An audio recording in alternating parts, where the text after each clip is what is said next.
otherwise everything is cool. And there is one minor issue which I have found with the motorcycle. What's up YouTube, welcome back to another video on this channel, and today we have the Generation 3 2024 Duke 390, and I got a chance to ride this motorcycle in Pune and it was so much fun riding this motorcycle.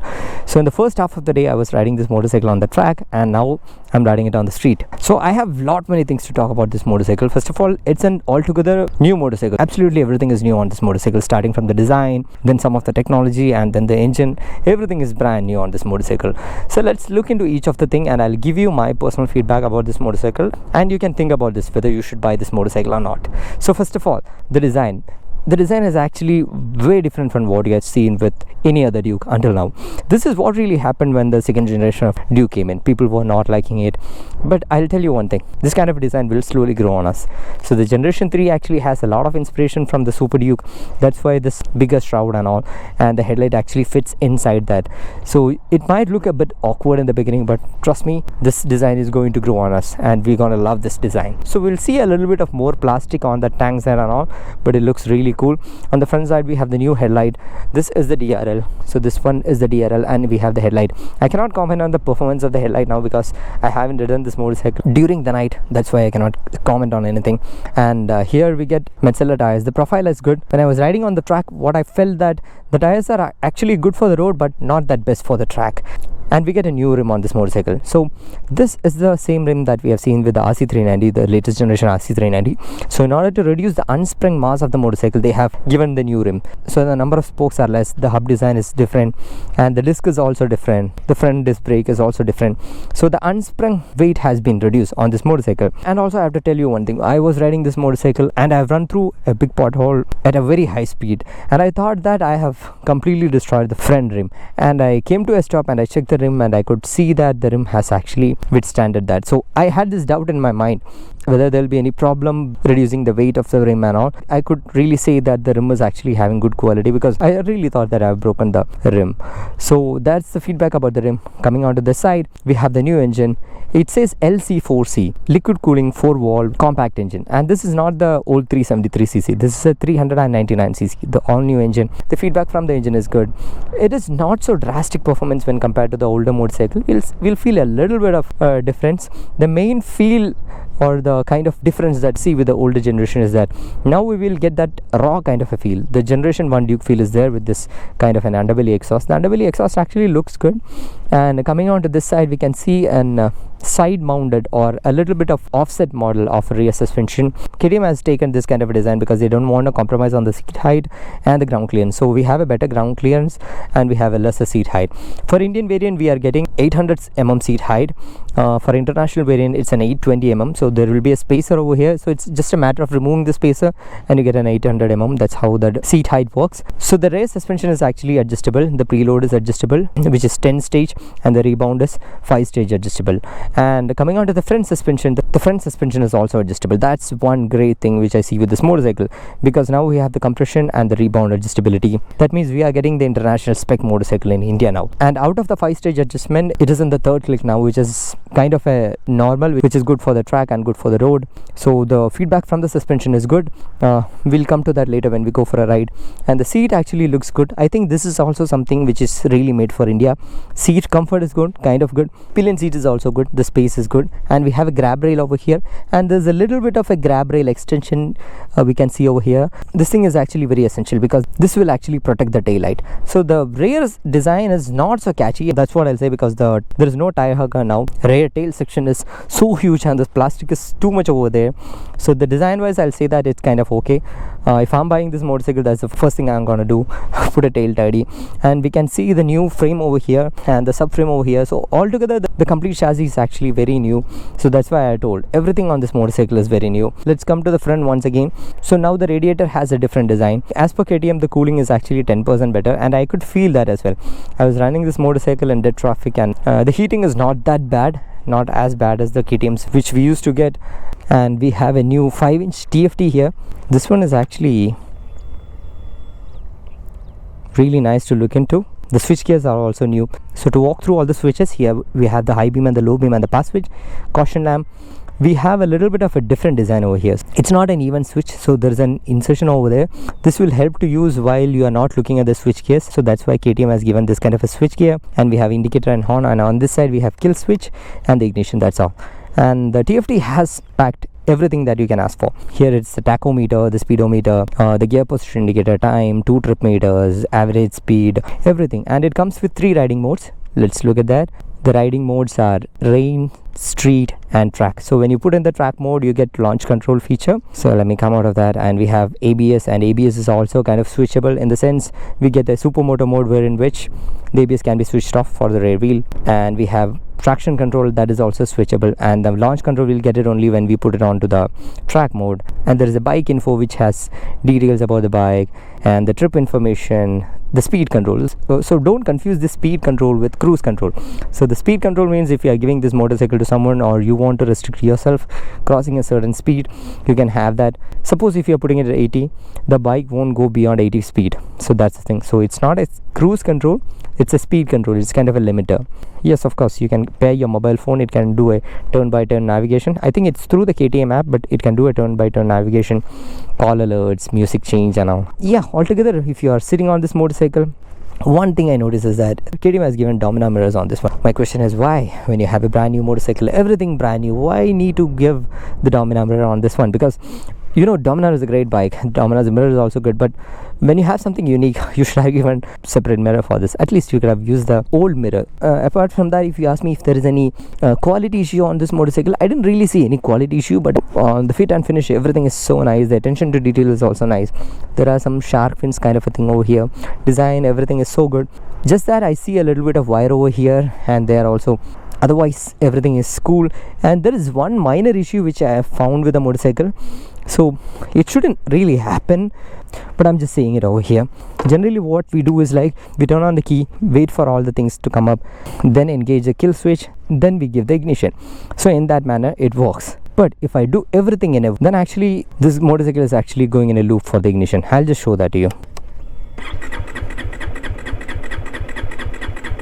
You see that? I never expect that. So it's kind of a sequence. I just found it out and I'm just saying it in the video, that's all. If you are an owner, you might also face the same thing. The dial is on. Wait for this as well. The motorcycle is actually perfectly fine, no problem. And we get that kind of an old Duke 390 vibes. Okay, let's talk about the things rest on the road. Alright, back on road. By the way, the screen is so visible. In broad daylight also we can read things.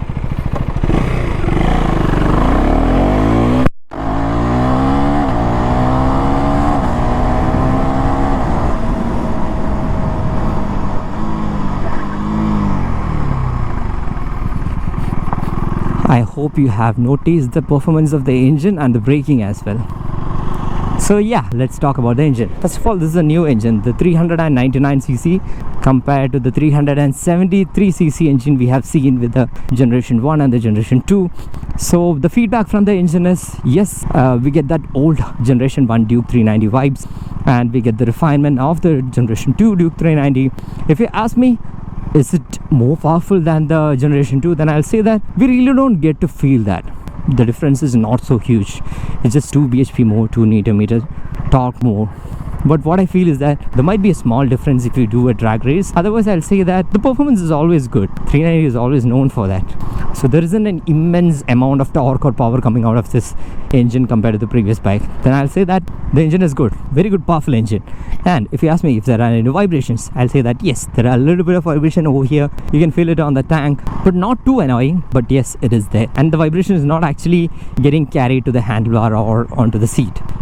Let me take a U-turn here. The roads are getting bad. And if you ask me if there are any heating, then I'll say that the heating is very less. When compared to the previous 390, I'll say that the heating is actually very less. The heat dissipation on this one is actually 10% more effective than the previous version. It has a curved radiator, that means better heat dissipation. So upon that, I'll say that the heat dissipation is actually good. So keeping the engine apart, let's see the rest of the things. So the braking is actually good. The front brake setup is good. And this actually comes with a new rim. So what happened is that when I was trying to do a little bit of speed on that road, all of a sudden there was a big pothole, and actually I ran through the pothole and I thought that I have broken the rim as well as suspension, but nothing happened. Actually that proved the quality of the bike. The bike is actually very light and I have planted foot on both sides, so taking the motorcycle and riding it is much easier now. It's around 4 kgs less than the previous version, and we have a very flat handlebar, and the ride feel is also good. It's almost upright. We have a little bit of sportiness to it, otherwise it's almost upright riding.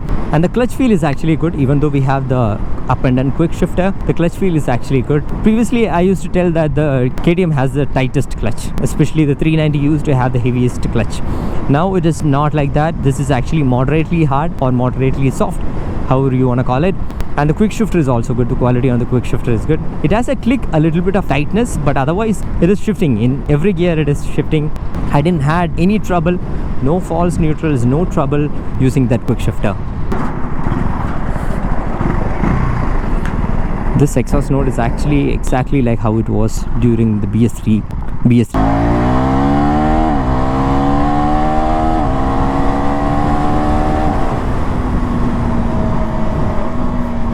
390 is always fun, man. Now let's talk about the price. So the pricing is around 3,10,000. In my opinion, I'll say that it's a good pricing for this motorcycle. I know that some of you might be coming to me and telling that the RTR 310 makes a better value for money, and I'm not quite sure about that because of 2 reasons. One is I haven't ridden that motorcycle yet, and that motorcycle actually has different variants. So the top end variant of the RTR 310 actually comes up to, I think, 3,04,000 to 3,08,000. In that sense, I'll say that this is not too expensive and all to carry. And I see a lot of quality on this motorcycle, except the some wires that I see over there. I don't really see any kind of a quality issue on this motorcycle. This is perfectly built. It is very nice to ride. The feel of the motorcycle is too good. So in that way, I'll say that 3,10,000 is a very good price tag on this motorcycle. And you can expect a mileage of 20 to 25 km per liter because it's a performance oriented motorcycle. You cannot expect too much of mileage out of it. And service intervals are first service done in 1,000 kilometers, and after that once in 7,500 kilometers, and that too it will cost you something like 3,000 to 3,500 rupees. And I forgot to mention about the suspension. So if you see, the road is actually pretty bad and you might not really see a lot of difference in my voice. The reason is because the current setup, the stock setup of the suspension is actually set to a comfortable road riding style. So in that way, I'll say that this is actually making up to a very good road oriented motorcycle for our use. You see that? I don't say that this is kind of a adventure motorcycle which is very good for this kind of a road, but I'll say that yes, to an extent, if you're running through bad road, and especially I am an owner of the BS3 version RC390, so I know how hard it is to ride that motorcycle in this kind of road. Compared to that, this is just a piece of cake. It is very easy to ride. And if you ask me how much top speed I've done on this motorcycle, I'll say that on the track I've done something like 160 or 65. I'll say that 140 to 45 is a normal top speed on this motorcycle, even though it is not so road legal. Just saying, this motorcycle can do 140 to 45 at ease, no trouble at all. But when you're on track, you can just flat out the throttle and you get that 160 or 65, or even I think you can reach 170. So that's about the top speed. So let's come to the verdict. Should you buy this motorcycle? I'll say that if you are someone who's just a beginner, you know how to ride a scooter, and you are starting your career into motorcycles, then I'll say that just stay away from this motorcycle for some time. Just get some experience on a 150cc to 200cc and then come back to this motorcycle, because this is a little powerful motorcycle. Even though I say that this is easier to ride and all, it's, yes, of course, easier to ride. You might be able to ride this motorcycle, but finally it's your safety. You should know how to throttle. Don't just get into this kind of a mad motorcycle which has a lot of power and torque to play with. So I'll say that better you stay with a 250cc Duke and learn on it and then come back to this motorcycle. If you're someone who is already owning a 200 to 400cc motorcycle and you wanted a good upgrade, definitely try test riding this motorcycle. You're looking for a lighter motorcycle, you'll get it. If you're looking for a heavy motorcycle, you know where to go. But if you're looking for a lighter motorcycle, this is it.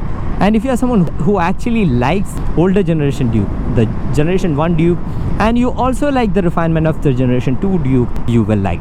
And now the last category. You are the one who are actually a big fanboy of the Generation 1. Then I will say that it might be a little difficult for me to convince you, because even I am a big fan of that Generation 1 Duke 390.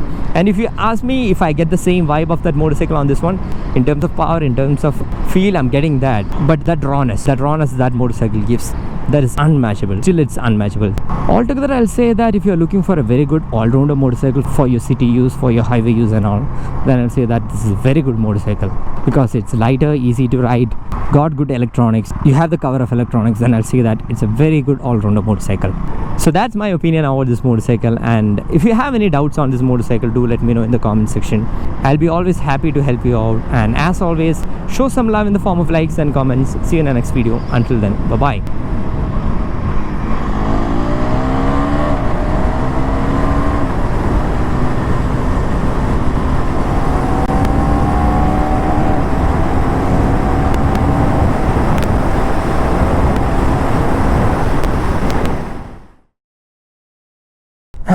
So it's been 4 days I've ridden the 2024 Duke 390, and there is one thought actually which is disturbing me all the time, and I forgot that I added one point in my video when I was shooting that in Pune. By the way, today I'm on a ride, and this is my BS3 2015 KTM RC 390, the generation 1.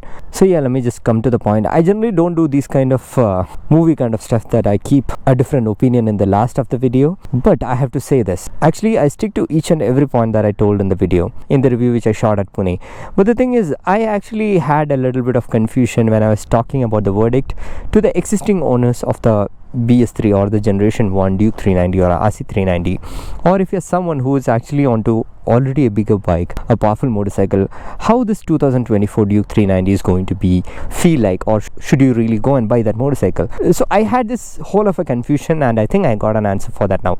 So my confusion was, everything on the 2024 Duke 390 is different. The chassis, the wheels, the engine, whatnot, everything is different. And it's a brand new bike which actually feels like the generation 2 390. Why is it so? So it's like they made the new engine that from 373cc, they pumped it up to 399cc with a longer stroke. They could have made an engine which is actually feels like a 450cc. KTM is known for that brutal kind of engineering. But they made an engine which is a little more powerful than the previous generation. Why? That question was actually hitting my head really bad, and 2-3 days I'm actually thinking over this, and I think I got the answer, and that is the answer for the older generation, the BS3 generation owners as well. KTM made the motorcycle, the 2024 model, for one reason, because when this motorcycle came in, the BS3 edition generation 1 KTM 390s came in, KTM had a really bad name. The motorcycle was called as a killer bike because this was actually unpredictable. So Indians were not so much used to that kind of a power back in those days, and that's why a lot of accidents happen. They don't want that happen for the new generation, the generation 3. That's why they made it a mellow version of a 390. And how it is going to affect people like us who already own this kind of a motorcycle? My answer is, tune it. We have the 399cc engine. Tune it for our needs, then we'll be able to extract the performance. And I have one more suggestion. Don't think that I just gave you a tip saying that, hey, buy a 399cc Duke and then tune it. If you're doing it, you should know what you're doing. That's all I have to say. So I'm gonna end this video with a good note.